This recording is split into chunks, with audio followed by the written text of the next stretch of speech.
Saudações a todos, sejam bem-vindos.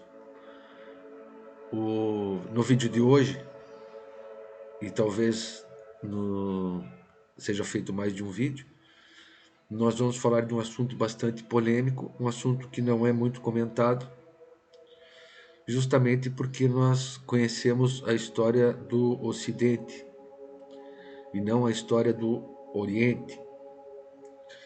Nós vamos falar sobre o cisma de Hirscho. Nós conhecemos que a história ocidental começou ali pela Mesopotâmia. Mas o que poderia ter acontecido antes dessa civilização suméria, babilônica, da Mesopotâmica, que é, para a nossa história ocidental, aonde a nossa cultura se inicia? Vamos ver que esse cisma de Hirscho causou efeitos na humanidade, na mentalidade da humanidade, que é muito ligado a efeitos que vibram até hoje, no nosso momento atual. Então vamos falar aí sobre o cisma de Hirscho. Eu encontrei o cisma de Hirscho lendo um livro de cronologia, Idade das Luzes, de Arthur Franco, e fiquei muito curioso com o que dizia, com o que diz que aconteceu nesse cisma. A data de 3250 é utilizada a cronologia normal da narrativa oficial. E nós vamos deixar de lado primeiro essa data aí. Não vamos falar do 3250, para nós foi antes do cataclisma isso. Esse assunto tem muito a ver também com a matrix da história, sabe? Por isso que ele está sendo colocado aqui. Muito bem. Nesse livro, o cisma de Hirscho é tido como a guerra dos sexos, mas na verdade são a guerra das energias, masculina e feminina.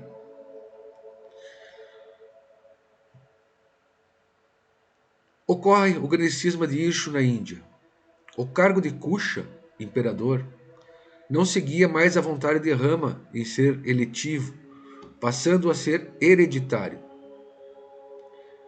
Há muito que as eleições se corromperam. Ao morrer o imperador Ugra, sucedeu-lhe o primogênito Taráquia. Seu ambicioso irmão Hirscho queria o poder. Conhecendo o desgosto de parte das províncias, ele incita uma revolução para tomar o poder. Formou um Estado-Maior entre as elites e alistiou os mais pobres, pregando não apenas a revolta como uma doutrina que ele sustentasse, uma doutrina de completa inversão de valores. O governo passa de um mestre a um déspota. Daí estas duas palavras em grego serem idênticas. Hirscho ignorou a opinião dos iniciados, como nos diz Felipe Cocuza. Hirscho lançou a teoria da superioridade do eterno feminino sobre o eterno masculino, da manifestação sobre o princípio, da experimentação sobre o conhecimento. Com isso, lançou mulheres contra homens, jovens contra velhos, empregados contra patrões, criando uma verdadeira luta de classes e uma inversão na hierarquia das castas. O Supremo Conselho dos Iniciados convocou Hirscho ao seu tribunal e fez-lhe ver que sua doutrina, embora tivesse alguns fundamentos, representava conclusões falsas de princípios na dinâmica universal e que se tornava muito perigosa para as massas. Alertou-o que ele queria dividir o indivisível, confundindo polaridades complementares com polaridades inimigas, e que tal doutrina de revanche e de simplificações apressadas lançaria o país na guerra civil e destruiria o Império de Rama. Finalmente, os iniciados convidaram Hircho à conciliação e à paz, mas que ele era livre para aceitá-la ou rebelar-se, e concluíram: nós poderíamos desde já destituir-te e prender-te, mas nós somos a autoridade e não o poder. É tua a escolha, a paz ou a guerra? Hircho respondeu: a guerra está em mim, e todos aqueles que me amam irão à guerra comigo. Assim, ele desenvolveu a sua doutrina com todos os símbolos necessários para desencadear a guerra civil. Deus foi substituído por uma deusa. O culto do sol pelo culto da lua. A religião fálica pela iônica. A cor branca pela vermelha. O cordeiro por uma pomba vermelha. E finalmente por animais carnívoros, tigre, leão e águia, por exemplo. A escrita ideográfica foi substituída pela escrita fonética. A escrita da direita para a esquerda pela da esquerda para a direita, ou seja, contra o sentido do sol. E aí vem o etc, etc, etc. Um dos etc foi a alteração do sistema dórico para o sistema iônico na música. Nós vamos ver isso para frente. Na violenta guerra travada, Hircho finalmente é expulso do país.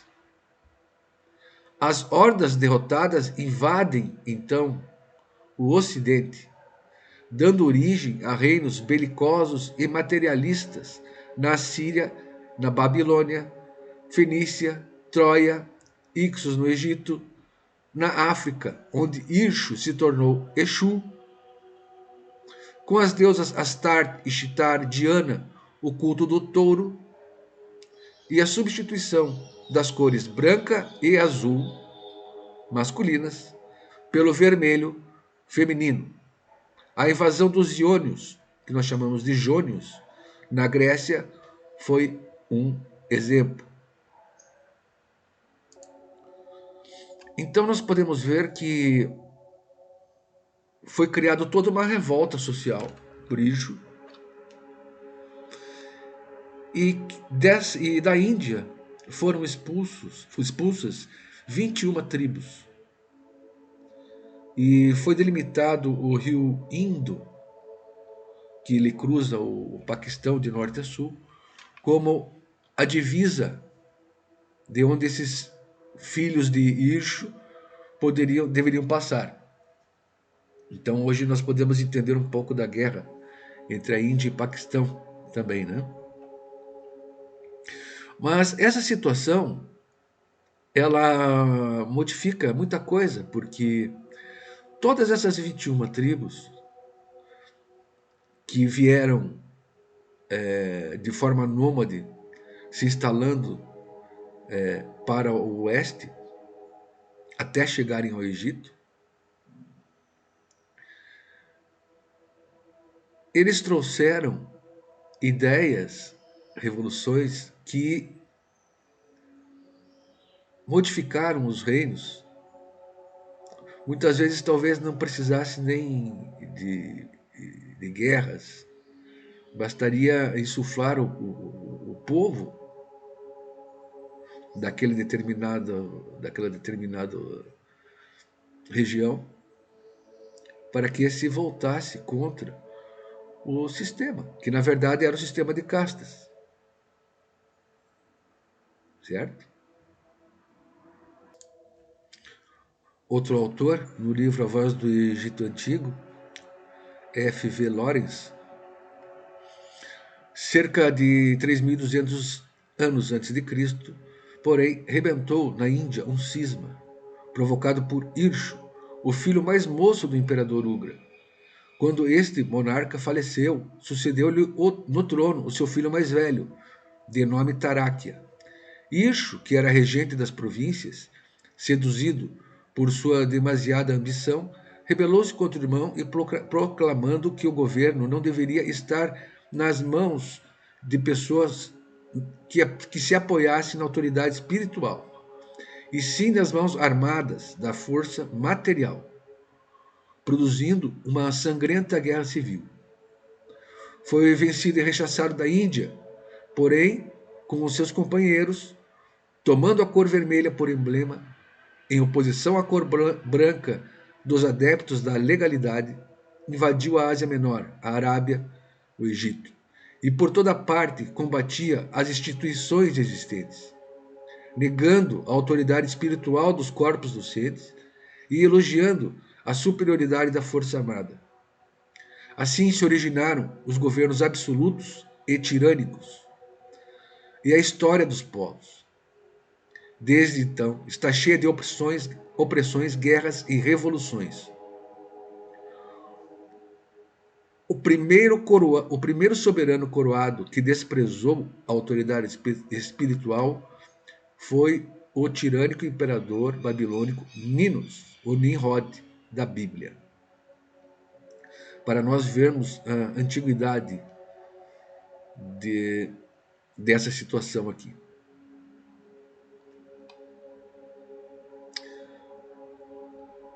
Que dois príncipes da dinastia reinante, ambos filhos do rei Ugra, tendo alimentado muito ódio, se dividiram o Império Indiano, que por sua vez, segundo opiniões opostas, foi dividido em favor de ambos. O mais velho dos dois príncipes, chamado Taráquia, carreou para seu lado os poderosos do Estado e as elites dos cidadãos. Mas o mais moço, chamado Ixo, conquistou as classes inferiores e, por assim dizer, a escória do povo. Esta é a razão porque, no começo, os partidários de Ixo foram desdenhosamente chamados de Palis, que significa pastores em sânscrito. Então ele está dizendo aqui, esse autor está dizendo, que os Ixos, os partidários dos Ixos, né, eram desdenhosamente chamados de Palis, que significa pastores em sânscrito. Eles se tornavam famosos na história.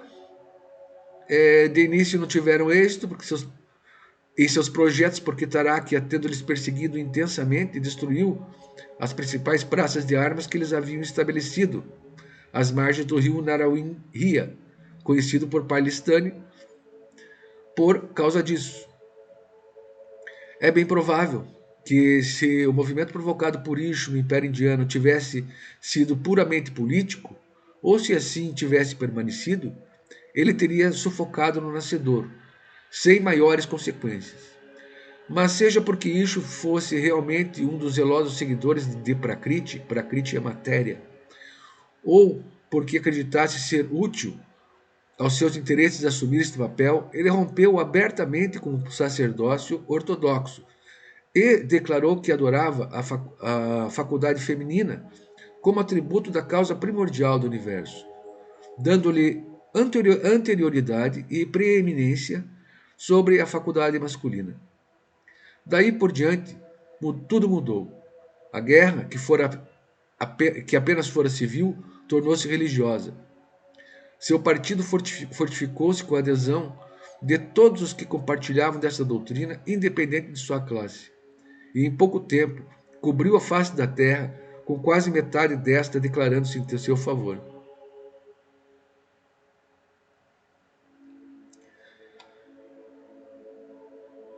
Resumindo, essa parte aqui é muita coisa para ler, né? Eu vou dar uma resumida aqui. Então, toda a história ocidental, ela partiu dessas 21 tribos que saíram da Índia e que eram os adeptos da doutrina de Ixo, adeptos da cor vermelha, chamados de pastores.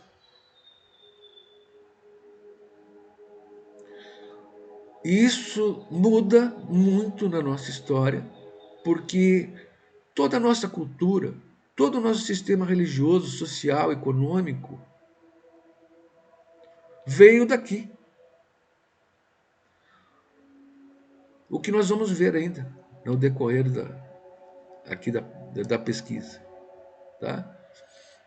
Depois eu também posso disponibilizar esse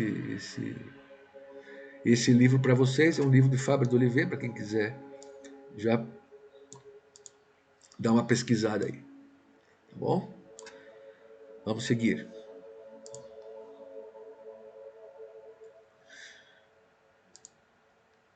Na África, não preciso nem desse texto aqui. Vamos direto aqui. Na África, o, como os eixos chegaram no Egito, obviamente também depois eles foram ali dispersos e chegaram na África. Na África ocorreu o cisma de Erechim ou Erechim, que é um nome bastante parecido, né, com o de Ircho, e tem o mesmo significado: revolta popular e inversão de valores, desconexão com a divindade, dando força à materialidade ao invés da espiritualidade. E que a partir daquele momento ali os africanos também sofreram. O esoterismo, ele fala no mesmo sentido desse cisma, né? E indica que todas as nossas religiões ali começaram com fundamento, tiveram influência dessa turba, dessa multidão, dessa horda de pensamento que invadiu a região. Chamando a atenção para os Ixos, que na verdade é uma corruptela de Ixos. Esses Ixos são aqueles povos bárbaros que estavam no Egito e onde os judeus foram para lá antes do Êxodo.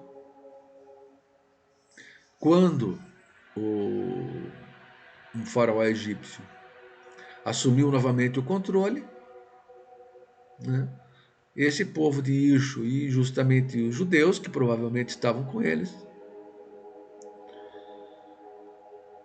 ficaram numa situação de, vamos dizer assim, de escravidão, como narrado ali. Acredito que foi mais ou menos isso que tem acontecido. E aí nós temos que fazer várias pesquisas e várias perguntas, né?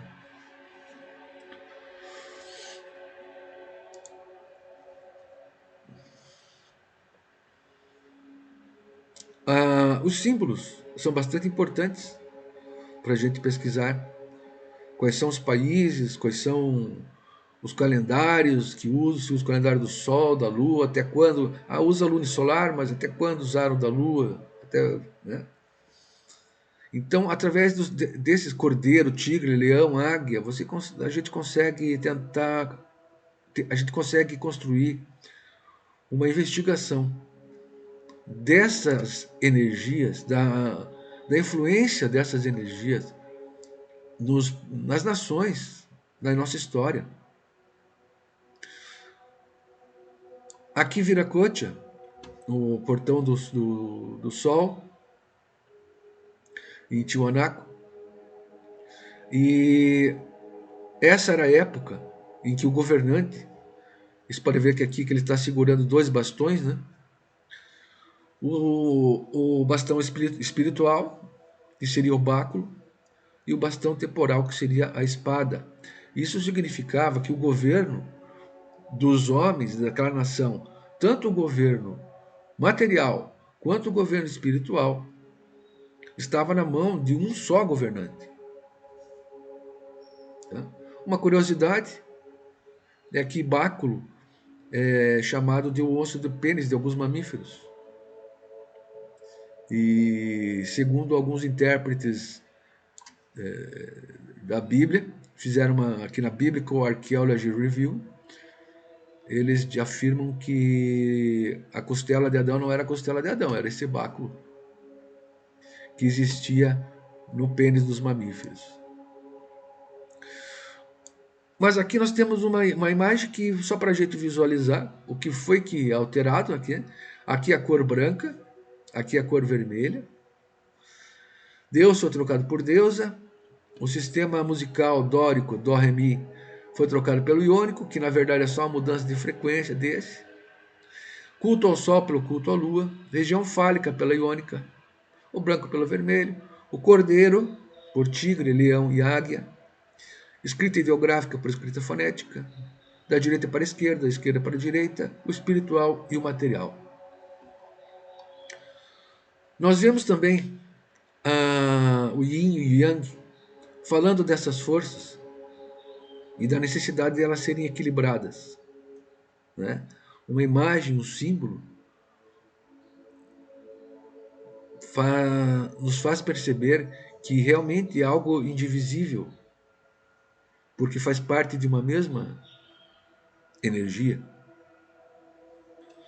e não são energias contrapostas. O interessante é que essas cores, o vermelho é o chakra raiz, ou seria o chakra mais material, vamos dizer assim, que nós temos. Nós temos que, na verdade, nos desenvolver, segundo filosofias orientais, deste chakra para esse último chakra aqui, que é o chakra violeta. Do chakra raiz para o chakra da coroa. Acontece que o chakra da coroa, ele também é considerado o chakra branco. Então você vê essas cores vermelho e branco, tá? Também envolvidas nessa situação. Dessas energias branca e vermelhas se degladiando, aparentemente aqui, né? Quando nós vamos observar a frequência das cores, nós vamos no mesmo sentido. A frequência menor, ela é a vermelha, e a frequência maior, ela é a violeta ou a branca. Parece que tudo está conectado de alguma forma. Essa história conectada às energias também que nós recebemos e a que nós produzimos. Produzimos porque o nosso sistema musical, as nossas gravações são feitas em 440 Hz, qualquer música, CD ou música que você compre, que se ouça, perdão, ela está em 440 Hz, tá certo? Nessa faixa de vermelho aqui, passando por não sei que cor é essa, tá? Eu sou meio daltônico. E além dessa, existem os modos musicais. Vamos dar uma olhadinha nos modos gregos. Percebam que a necessidade de pessoas que têm conhecimento nessas áreas que eu estou falando, de frequência, música, eletricidade, para ter um entendimento maior, né? O que eu estou trazendo aqui também são, como eu sempre digo, indícios e pontos para que vocês pensem, para que a gente pense junto, né? Do que se trata realmente isso.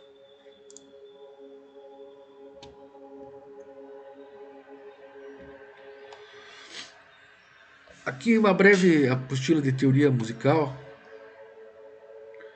Vamos ver o que são os modos gregos. Os modos gregos nada mais são do que 7 modelos diferentes para a escala maior natural. Vamos detalhar, a natural é a dórica, né?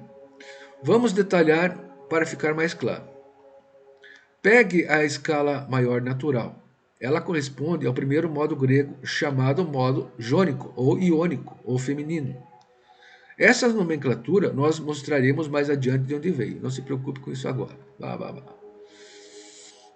Para ficar mais fácil, vamos detalhar em cima da escala do Dó maior. Já sabemos então qual é o modo jônico. Dó, Ré, Mi, Fá, Sol, Lá, Si. Sequência observada em tom. Desenho do modo jônico. Pá. O modo dórico nada mais é do que a mesma escala maior que estamos trabalhando, porém começa na nota Ré. Então, apenas sequências de notas que modificam o modo dórico para o iônico. Pelo menos é isso que dá para perceber aqui por essa página. E é interessante que quem tem um conhecimento da teoria da música possa explicar isso de uma melhor forma do que eu estou explicando aqui, do que nós estamos investigando, nem explicando.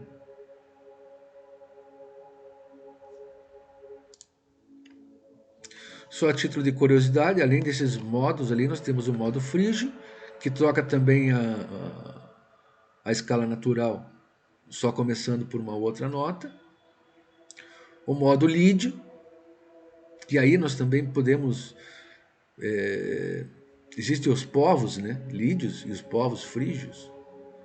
Nós podemos analisar também esses povos por essa situação. Porque qual era a frequência? Por que eles utilizavam a frequência inversa, vamos dizer assim, invertida ou modificada? Qual o intuito de chegar mais perto da materialidade do material com a música? Ou com o som produzido, né? O que mais que nós temos? Acho que é isso que nós temos por aqui. O modo eólico. Me parece, se eu não me engano, é o modo atual. Tem o modo eólico.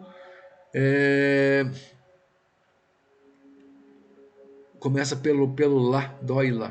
Tá? É tudo sequência musical. Eu não vou nem continuar nisso porque eu não sei explicar para vocês. Mas eu vou deixar o link na descrição do vídeo. Só queria relacionar isso com o que eu estou falando.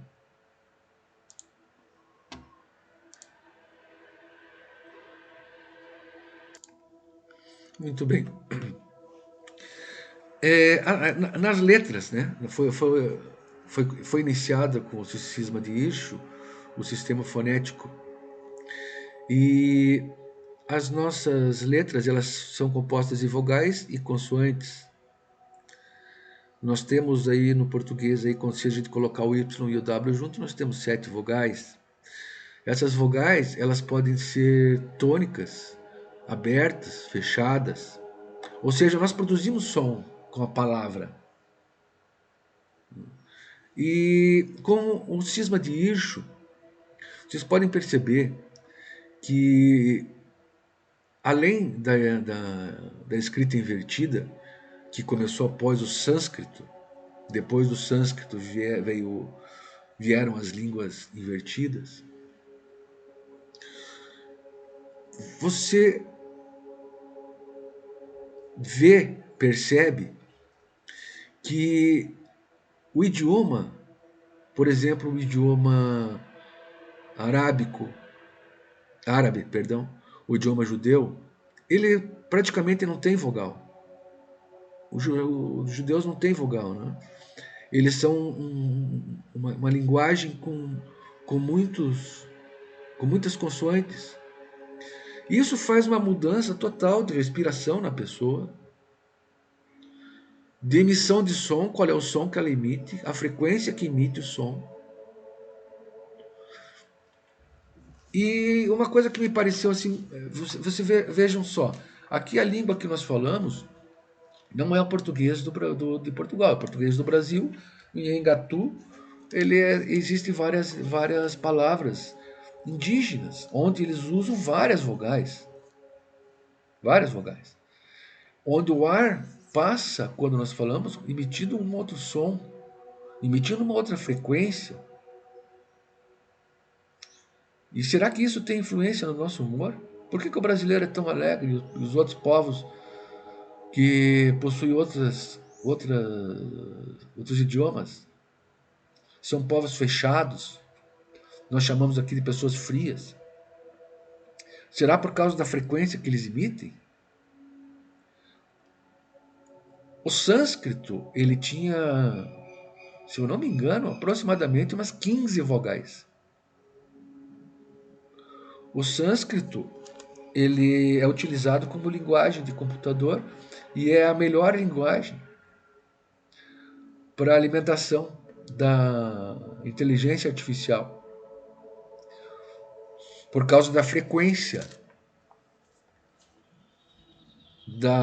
do idioma. Veja que interessante isso, e o que nós podemos estar contribuindo com o som que o ser humano emite para essa frequência estar tão baixa. Nós podemos identificar também os dois lados dos polos, o branco, o vermelho, positivo e negativo, na eletricidade. As substâncias iônicas, que também são cátions e ânions, positivo e negativo. Frequência de letras, é o que eu estava falando aqui, as letras possuem frequência.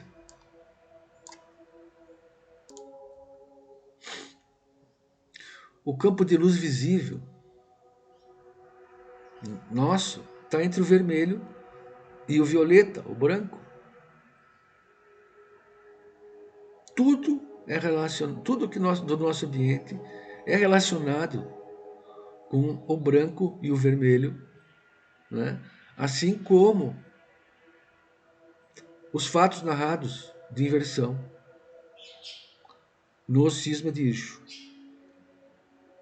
Hoje falo muito da inversão magnética. O que é inversão magnética? Não é o céu azul para o céu vermelho?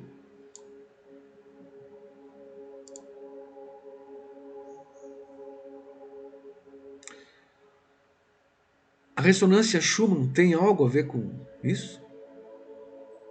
Será? Como ler o gráfico da ressonância Schumann? A amplitude típica, ou média, fica na cor verde e grandes amplitudes são amarelas.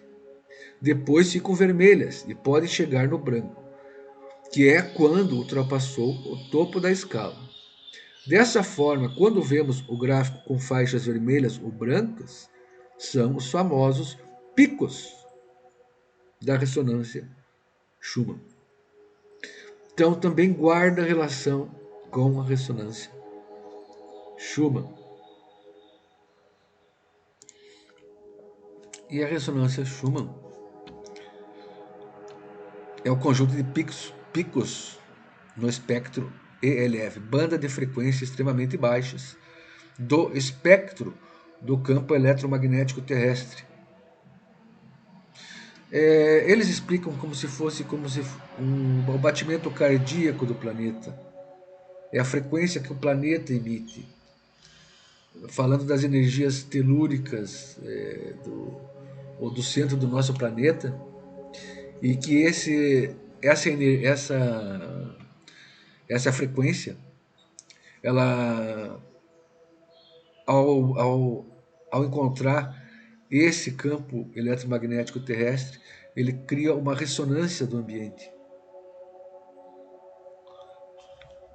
Dá uma olhadinha aqui no vídeo para nós entendermos melhor.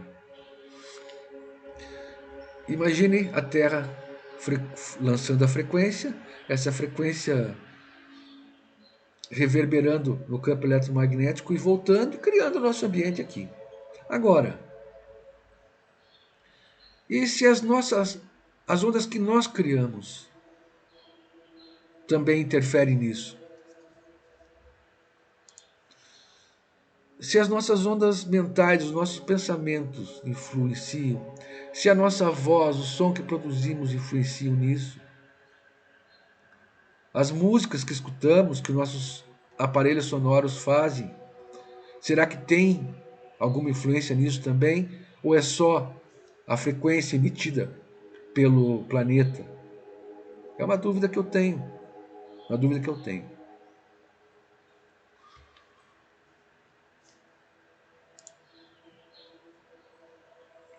Muito bem, o vídeo chegou aí a 34 minutos, 35 minutos. Vamos depois ali continuar, vamos terminar por aqui e continuar no vídeo seguinte. Agradeço a todos aí a atenção. Espero que pesquisem realmente, que se interessem por esse assunto, porque esse assunto é a origem de toda a cultura ocidental. E fica bastante preocupante essa análise.